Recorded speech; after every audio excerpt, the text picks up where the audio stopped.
Buenas tardes. Es un gusto poder participar en el quinto encuentro de investigadores de la literatura. En particular a quien agradecemos mucho a la doctora Marisa Trejo Sirven por la invitación y por la oportunidad.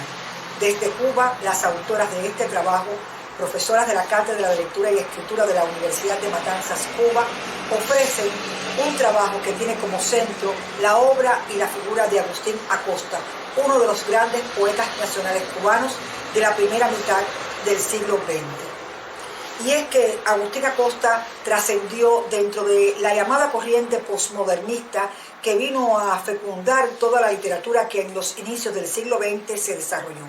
Y podríamos decir en este trabajo que recuperamos a Agustín Acosta como una de esas figuras trascendentes de nuestra lírica. Y podríamos decir de él que lírica y cubanía van juntas en ese hacer por la literatura cubana. En este trabajo centramos nuestro interés en develar las esencias de la poesía de Agustín Acosta, poeta nacional de Cuba, que en esta primera década del siglo XX cubano supo captar el sentido universal y local de la poesía. Para algunos críticos literarios, el modernismo culminó hacia 1910. A partir de este año se manifiesta un nuevo desenvolvimiento de las esencias de orientación postmodernista, fenómeno que se advierte tanto en Hispanoamérica como en España. Y se señala con razón que si la poesía de 1999 a 2012 revela un predominio de los rasgos idioestéticos del romanticismo en una escala menor, es a partir de esta acción fecundante entre 1913 y 1923 que se designan los aportes idioestéticos de las principales figuras de la poesía cubana que arrancan con la obra Arabescos Mentales del guantanamero Regino Botti, y que tendrá también en José Manuel Poveda, santiaguero, una de sus más altas cumbres. Pero es en Agustín Acosta, matancero, en quien deseamos centrar el interés de este trabajo, de esta intervención en el día de hoy. Del periodo de 1913 a 1923 se ha dado en destacar dos aspectos esenciales. Por un lado, la conjugación de tradición y originalidad para superar el pasado inmediato, lo que articula con el enriquecimiento de las posibilidades de aprehensión de la realidad.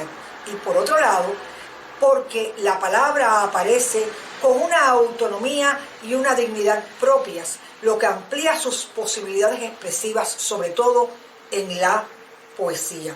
Nos hallamos en una década de un contexto sociocultural particular con el inicio de la República o la pseudo-república que abarcó los primeros 59 años de la historia de Cuba. Pero en 1913 hay dos acontecimientos que contribuyen a darle unidad y difusión a las nuevas ideas estéticas. El homenaje a Julián del Casal, esa gran figura de la literatura modernista cubana, con motivo del cual José Manuel Poveda redactó los principales manifiestos del modernismo en Cuba, porque experimentaron la necesidad de transformar la poesía a partir del rescate de esa tradición modernista en la figura de Casal. Pero hay otro elemento también importante que marca el año 1913, y es, como decía anteriormente, la aparición del poemario Arabescos Mentales de Regino Botti, libro que marca un hito dentro de la poesía cubana. Botti, Poveda y Acosta en Matanzas van a constituir una trilogía necesaria a tener en cuenta en el primer nacimiento lírico de la República en Cuba. Si en su aldea guantanamera Botti talló en silencio el diamante de su poesía, vamos a hallar que este poemario nos ofrece, este poemario Arabescos Mentales nos ofrece un sentido, una sentida expresión posmodernista.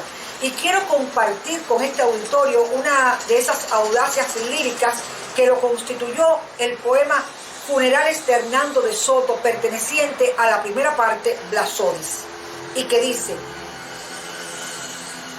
bajo el lábaro umbrío de una noche silente que empenachaban con luces las estrellas brillantes, el Mississippi remeda un gran duelo inclemente al arrastrar sus aguas mudas agonizantes.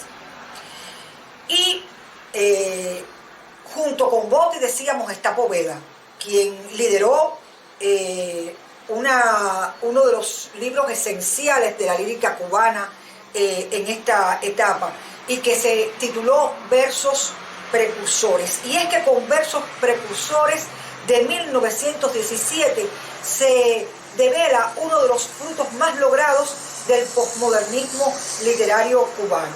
Y en él hay un poema que constituye un antecedente esencial de lo que diríamos después la poesía de nuestro Nicolás Guillén, y que él tituló ese poema El grito abuelo, y que dice así: la ancestral tajona propaga el pánico, verbo que denota tambor besánico, alza la tocata de siniestro encanto, y al golpear rabroso de la pedicabra grita un monorritmo de fiebre y de espanto su única palabra.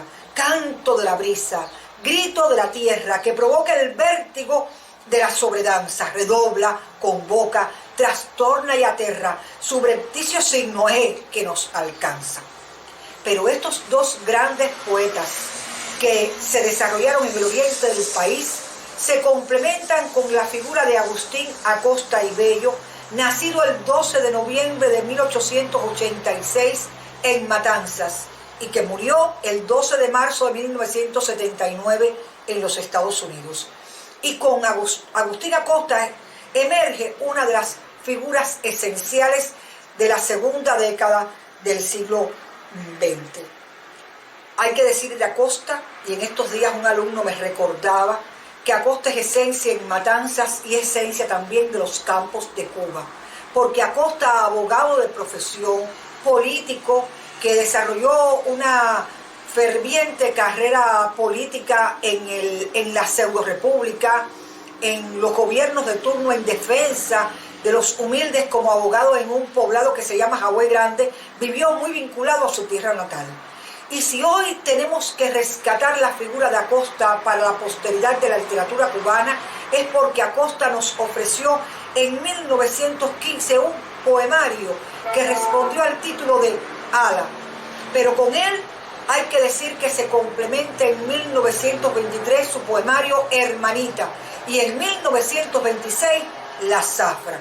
Con estos tres poemarios bastaría para instalarse en la literatura cubana, en la literatura de la segunda y la década del siglo XX y en la tercera década, y ofrecer entonces una visión particularísima de lírica y cubanía.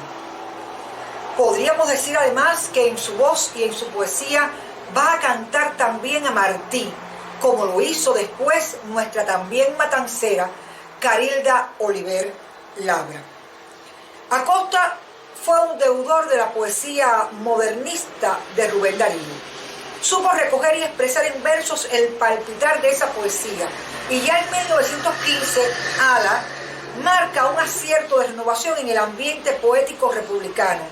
Es una reacción a la sencillez lírica, es un poemario que viene a intercalar diferentes matices y apuntalar la fina culminación del movimiento modernista. Cintio Vitier, el gran cubano, poeta, ensayista, que escribió un libro esencial e imprescindible para entender la lírica cubana y que llamó 50 años de poesía cubana, o también otro libro importante, la poesía cubana, señala los siguientes aspectos fundamentales en la obra de Acosta, que marcan esa renovación. En primer lugar, que los poemas manifiestan una atmósfera y un tema típicamente modernista, que no está solo presente en Ala, su primer poemario, sino también en poemarios posteriores. Un segundo elemento, que es la sencillez y la sentimentalidad filosófica con suave dejo irónico de su segundo libro, Hermanito. Y hay que decir que el fervor patriótico de su canto a Martí, de preocupaciones sociales, y que va a constituir este poema a Martí, su canto a Martí, el antecedente de lo que será su mejor poemario, que es La Zafra, de 1926. Y hay un cuarto elemento que destaca Cintio en lo cubano en la poesía, que llama la poesía religiosa de tema bíblico, que logra cuajar plenamente en el poema Jesús. Ahora bien, las dos zonas más interesantes, originales por su sinceridad y dominio de la palabra, son la sencillez lírica desarrollada en los sonetos de Ala, resaltamos esta idea, es decir, Acosta es un deudor del soneto como composición estrófica de lo mejor de la literatura española, de donde le viene una raíz importante, pero también del soneto de corte modernista que sabemos triunfó sobre todo con la poesía de Rubén Darío. Y en Hermanita, es decir, de 1915 y de 1923, ahí la sencillez y el trabajo con el soneto como elementos trascendentes de esta renovación, pero también el tema social. Y ahí radica justamente la distinción de la poesía de Acosta, cuando en 1926 nos ofrece el poema La Zafra, al que él consideró su poema de combate. Si Ala es la expresión de su individualidad en el afán de devolver a la poesía cubana la autonomía y el esplendor alcanzados con el modernismo, La Zafra nos ofrece una visión de compromiso con el tema social. El poema que abre el libro Ala, es un poema grandilocuente en el sentido más exacto de la palabra, en el uso del simbolismo, y ahí simbolismo, sencillez lírica, armonía, verso por excelencia, marcado en la melodía, y dice: Ala, maravilla de nobles intentos, de ensueño y de gloria, de paz y de altura. El ala no teme la cruz de los vientos, el ala nos abre la senda futura.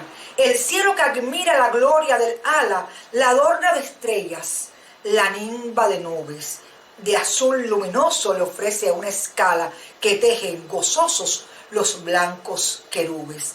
El ala es el magno divino atributo que de la miseria del mundo sustrae a los que del árbol arrancan el fruto y no a los que esperan el fruto que cae. Ahí está ese valor lírico, esa melodía armoniosa del libro Ala de 1915, pero en 1923 escribe Hermanita. Y es una continuidad de ese segmento de Ala, de la suavidad, de los sonetos, en los que revela esa expresión, diríamos, filosófica particular y una intimidad exquisita que trabaja el autor y que dedica este poema a su esposa. En ellos hay una honda emoción, en ellos hay una amante en el centro de su interés lírico, alrededor de la cual gira un conjunto estético que el autor ha ordenado muy bien y que descubre serenidad, actitud melancólica, tristeza para enfrentar afectivamente la ausencia de la amada, y donde él se hace mostrar como un heredero del soneta modernista con sabor neorromántico en la imagen tropológica. Es que el neorromanticismo va a ser un elemento que sobresale en la lírica cubana de la primera mitad del siglo XX, porque después lo vamos a ver en la poesía posterior, en la poesía de Carilda Oliver Labra, una poetisa matancera también. Y que este neorromanticismo se acomoda a la temática que ha seleccionado el autor. Y hay un poema esencial que deseo compartir con ustedes, que es Abandonada a su dolor un día. Y en este soneto hay un suave tono, un remansado espacio de ternura y de descanso, un tono tierno, amoroso, intimista, en versos encabalgados que recrean esa atmósfera espiritual de solemnidad religiosa que revela la victoria del hombre, y una alta sensibilidad lírica. Y quiero compartir con ustedes esta fuerza singular que dice: abandonada a su dolor un día en que la sombra la envolvió en su velo, me dijo el corazón que ella vendría en el milagro espiritual de un vuelo. Abandoné los pabellones solitarios, iluminé los vastos corredores, quemé la mirra de los incenciarios y el frío mármol alfombre de flores. Llegó, cansada de volar. Yo dije: alma, mujer inspiradora, rige mi vida entera para siempre. Arde como la mirra del corazón que inmolo. Amor no llega demasiado tarde a quien se siente demasiado solo. muy neorromántico, pero también muy clásico, muy renacentista, muy deudor también de la mejor poesía de los siglos de oro español. Por la trascendencia de estos dos libros, se esperó del poeta uno en consonancia con sus realidades. Y en el año 1926 va a escribir La Zafra. Y en La Zafra hay una conjugación fructífera de sentimientos personales y de aspiraciones colectivas. De la Cuba de la tercera década del siglo XX, es decir, de la década de 1920, década polémica, década caracterizada por grandes figuras políticas y grandes figuras literarias que expresaron su compromiso con la realidad y con la búsqueda de una transformación social. Hay un desenfado natural en La Zafra. Hay una vivencia de la realidad de los campos de Cuba, porque Acosta, abogado, tenía un sentido de pertenencia con las clases más humildes y desposeídas. Por eso es que hoy mismo en Jahuel Grande, a tantos años de ya no estar entre nosotros, se les recuerda en una casa museo donde están sus reliquias de lo que constituyó allí su bufete de trabajo como abogado. Y se ha dicho que en La Zafra él capta como nadie el palpitar íntimo de la caña de azúcar, esa que es y era y sigue siendo uno de nuestros principales renglones económicos, pero el palpitar íntimo de la caña, del ingenio, de la carreta y de los bueyes que arranca una estrecha comunión naturaleza-economía nacional. Y en esa aprehensión de la realidad y de esos versos, dice así: La Zafra es una esperanza económica de tantas familias, porque era una etapa en que quien vivía de la zafra en el tiempo muerto no tenía que dar de comer a su familia. De ahí la importancia que tenía y cómo él siente ese palpitar. Y dice en estos versos: mientras lentamente los bueyes caminan, las viejas carretas rechinan, rechinan. Lentas van formando largas teorías por las guardarrayas y las serventías. Vadean arroyos, cruzan las montañas, llevando el futuro de Cuba en las cañas. Van hacia el coloso de hierro cercano, van hacia el ingenio norteamericano, y como quejándose cuando a él se avecinan, las viejas carretas rechinan, rechinan. Son 29 estrofas de versos pareados dodecasílabos los que abarca el poema Carretas en la Noche. Hay una profunda emoción, hay una narración que se acomoda muy bien a esos versos de arte mayor. Hay una atmósfera en los campos de Cuba, hay un contexto poemático en que guajiro, cañas, bueyes conforman una compacta unidad que se expresa en estas décimas que se van intercalando, porque el autor también maneja muy bien en el centro del poema la décima como una composición estrófica que se aplatanó a nuestras realidades socioculturales.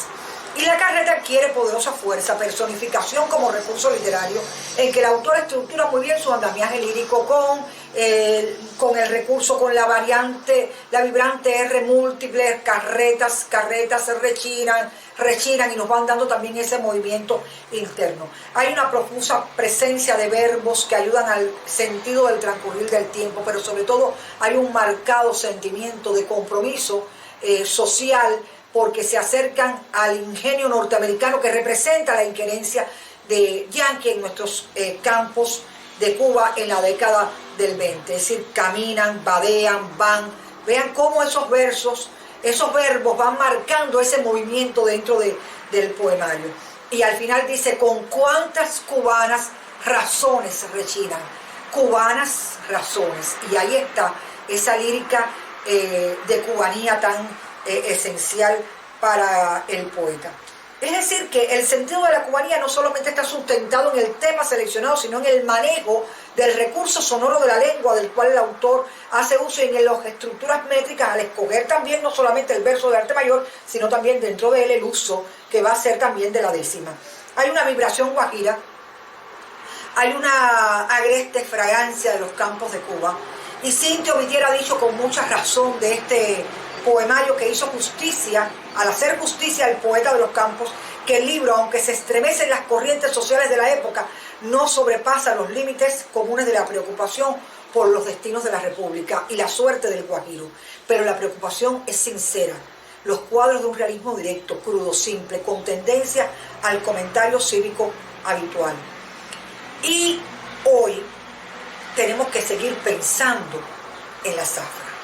Cuando estamos justamente 100 años después casi de habernos legado Agustín Acosta la zafra, seguirla recitando, seguirla enseñando y hacerla viva en el aula, en la escuela, en los campos, para que nuestros niños sepan y puedan sentir ese sentido de pertenencia a los cubanos. Y Fernando Ortiz escribió en 1927, todo cubano debe leer la zafra como antaño se leyó a Heredia, a Loaces, a Plácido, a Milanés.